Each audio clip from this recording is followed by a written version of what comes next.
50% de moyenne. Oui, je me reprends. 50% de moyenne, c'est ce que représentent les aliments pour poissons dans le coût de production d'un projet piscicole. Bien qu'il existe d'autres facteurs tels que le type de poisson à élever, le système de production et la région où est également situé le projet, tous ces éléments tous ces facteurs, je dirais, sont déterminants, mais les aliments occupent 50% du coût du projet. Alors, vous pouvez vous imaginer l'importance d'avoir des aliments de bonne qualité pour réussir un projet piscicole. Salut et bienvenue une fois de plus à notre rendez-vous hebdomadaire, rendez-vous qui a pour objectif le partage d'expériences dans le domaine de la pisciculture. Alors, vous l'avez suivi dans mes propos liminaires. Aujourd'hui, nous allons nous entretenir sur la nécessité d'avoir des aliments de bonne qualité pour un projet piscicole. Nous nous rapprochons progressivement vers la fin de ce programme destiné spécifiquement à la pisciculture. Nous avons déjà parlé dans des épisodes précédents de la nécessité de l'eau. Nous avons parlé de la nécessité d'avoir de bonnes infrastructures. Aujourd'hui, nous allons nous entretenir sur les aliments de bonne qualité. Alors, comme chez les hommes, les habitudes alimentaires des poissons jouent un rôle clé dans leur santé, dans leur croissance et dans leur reproduction. Alors, nous allons vous présenter ici l'impact de ces habitudes alimentaires dans le quotidien des poissons. Les poissons qui ne sont pas nourris avec des aliments de qualité, qui n'ont pas une alimentation régulière, tombent malades, ce qui impacte considérablement sur la production de ces poissons. Contrairement aux poissons qui sont nourris avec des aliments de bonne qualité, comme vous pouvez le voir sur ces images, ils sont rayonnants et permettent d'optimiser notre production. L'impact des habitudes alimentaires sur la croissance des poissons est également significatif.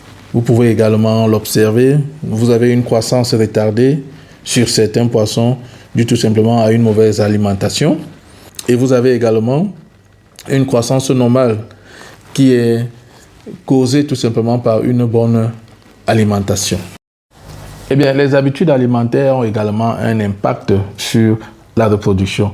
Mais nous n'allons pas évoquer le cas de la reproduction aujourd'hui. Quand on parle d'aliments de poissons adéquats, il faut se poser la première question, c'est de savoir quelle est la composition chimique ou alors quelle est la formulation pour nos aliments. Nous allons faire un tout petit peu le parallèle avec le poulet. Beaucoup de Camerounais s'exercent dans cette activité tout simplement parce qu'il existe des formulations qui sont appliquées pour pouvoir alimenter les poulets. Mais dans le cadre du poisson, il n'en existe presque pas. C'est la raison pour laquelle il est extrêmement difficile d'avoir des aliments de poisson localement produits. Comme expérience, je me souviens de cela quelques années, nous avons lancé un cycle de production et en cours de production, notre stock a été épuisé.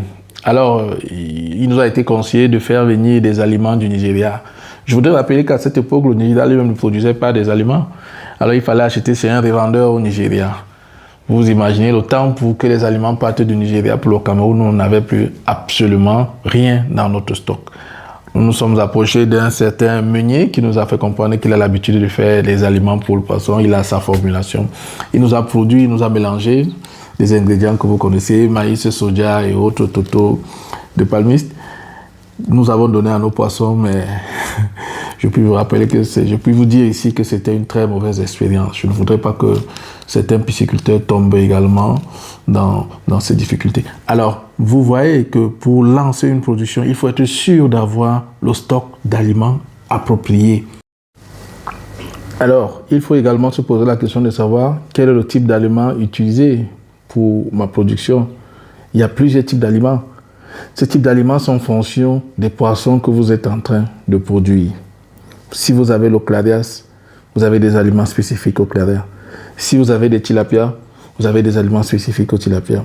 Si vous avez les carpes, vous avez des aliments spécifiques aux carpes.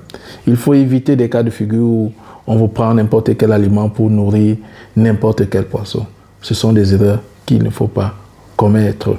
Faites des prévisions en fonction du type de poisson que vous êtes en train d'élever et cela dépend en grande partie de vos techniciens, de vos encadreurs. Ils sont là pour vous, ils vous feront sûrement des bons choix, des choix appropriés pour que vous ne vous retrouvez pas dans une production vide où vous passez simplement le temps à dépenser de l'argent inutilement.